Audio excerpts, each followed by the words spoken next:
विद्यार्थी मित्रांनो, UPSC पूर्व 2026 या परीक्षेतील CSAT या पेपरमध्ये विचारला गेलेला तर्कसंगती किंवा तार्किक विचार या घटकावरील प्रश्न, 4 प्रकार के बाट वेट्स म्हणजे थोडक्यात काय, 4 वेगवेगळ्या प्रकारची माप आहेत. नामतः 1 kg, 2 kg, 5 kg और 10 kg.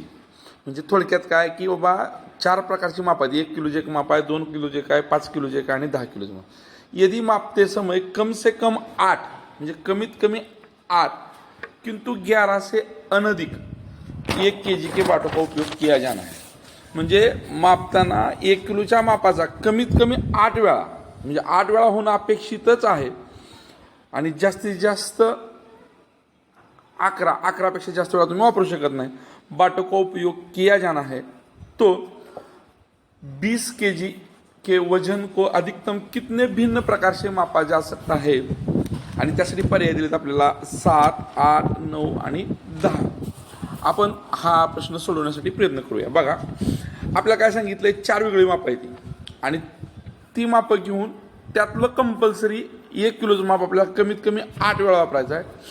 मग आपण काय करूया, 1 किलोचं कमीत कमी 8 वेळा म्हणल्यानंतर आपले किती वजन होणार आहे, 8 किलो. पण आपल्याला मोजायचे किती, 20. म्हणजे हे 20 मधून जर 8 वजा केले तर उरले 12. आता पहिल्या पद्धतीत हे 12 मोजण्यासाठी आपल्याला या 3 मापाचा वापर करावा लागणार. तो कशा कशा पद्धतीने करू शकतो आपण ते पहिल्यांदा ठरवूया. हे 12 कसं कसं होतंय बघू आपण. जर आपण 1 किलोचं माप 8 वेळा घेतलं असेल तर कुठल्या कुठल्या कंडिशनमध्ये आपण हे मोजू शकतो त्याचा विचार करण्यासाठी ह्या 12चं आपल्याला वेगवेगळ्या पद्धतीने डिवायडेशन करावं लागेल. मग 12चं पहिलं डिवायडेशन होईल आपल्याला 10 अधिक 2 म्हणजे 10चं 1 आणि 2चं सुद्धा 1 आणि हे 1चे 8 हे 1 झालं. त्याच पद्धतीनं 5चे 2 म्हणजे 10 झालं आणि हे 2चे 1, 1चं 8 वेळा. अशा पद्धतीनं आपण हे 20 किलो आणखीन एकदा मोजलं. आणखीन एक पद्धतीनं 1चे 8 मापं घेतल्यानंतर आपण राहिलेले 12 मोजण्यासाठी 2ची 6 मापं घेऊन 12 करू शकतो. म्हणजे असं आपल्याला आतापर्यंतच्या आपल्या 3 पद्धती झाल्या. बघा कोणत्या कोणत्या झाल्या लक्षात घ्या. 1चं 8 वेळाच घेऊन, 10चं 2 वेळा घेऊन आणि 2चं 1 वेळा घेऊन ही एक पद्धत झाली. 1चं 8 वेळा घेतलं कारण कमीत कमी 8 वेळा घ्यायला सांगितलं. 5चं 2 वेळा घेतलं 10 झालं आणि 2चं 1 वेळा घेतलं असं 2 वेळा झालं. 1चं 8 वेळाच घेतलंय परंतु 2चं 6 वेळा घेतलं आणि 12 केलं. हे 12 आणि हे 8 20, हे 2 आणि हे 10 12, 12 आणि हे 20, हे 2 हे 10 आणि हे 8 20. असं 8 वेळा जर आपण 1 किलोचं माप घेतलं तर आपल्याला 3 वेगवेगळ्या पद्धतीनं 20 किलो मोजता येत आहेत. आता आपण काय करूया, 1चं 9 वेळा माप घेऊन बघूया काय करता येईल. आता आपण काय करूया, 1चं माप 9 वेळा घेऊन पाहूया.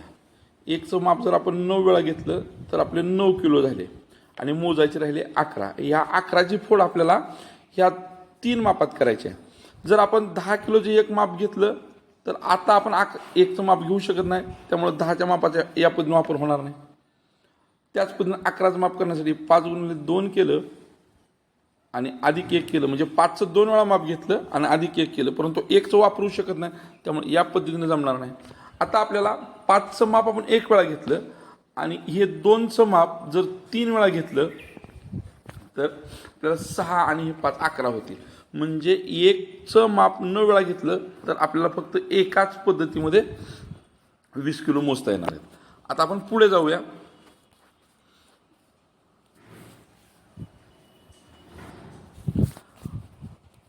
आता पुढे जाताना बघा, आपल्याला 1चं माप आपण जास्तीत जास्त 8 वेळा घेतले, 9 वेळा घेतले, आता 10 वेळा घेऊ. आता राहिले मोजायचे किती, 10. हे आपण कसे मोजू शकतो बघा. पहिलं 10चं 1 माप घेतलं, ही एक पद्धत झाली. दुसरं 5 गुणिले 2 5 गुणिले 2 केलं, हे 10 होणार आहे, ही दुसरी पद्धत झाली. किंवा 2चं माप आपण 5 वेळा घेतलं तरी पण आपल्याला 10 होणार आहे. म्हणजे आपण हे किती वेळा मोजलं बघा आता, 1 2 3, म्हणजे पूर्वीच्या आपल्या 3 आणि 1 4 आणि 1 3 झाल्या होत्या. अशा एकूण आतापर्यंत आपल्या 7 पद्धती झाल्या. आता आणखीन याच्यामध्ये वेगळ्या पद्धतीने मोजता येते का बघा 10, तर दुसऱ्या पद्धतीने मोजू शकत नाही. आता आपण माप 11 किलो घेऊन कसं मोजू शकतो ते बघूया.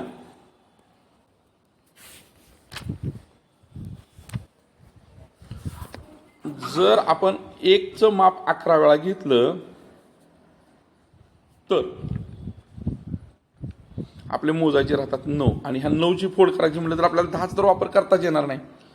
आता बघा, 5 जर 1 वेळा माप घेतलं तर 2ची 2 वेळा माप घ्यावी लागतील. या पद्धतीने आपल्याला एकदा 9 होईल. म्हणजे आणि मग बघा, जर 2चं माप आपण 2 पेक्षा जास्त वेळा घेतलं तर 3 दुने 6 होतात, आणि 6 मध्ये 5 मिसळलं तर 11 होतात. म्हणजे 2चं माप 2 पेक्षा जास्त वेळा आपण वापरू शकत नाही.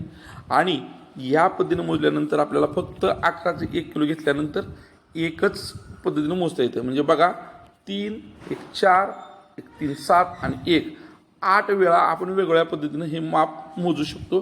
पर्याय क्रमांक 2.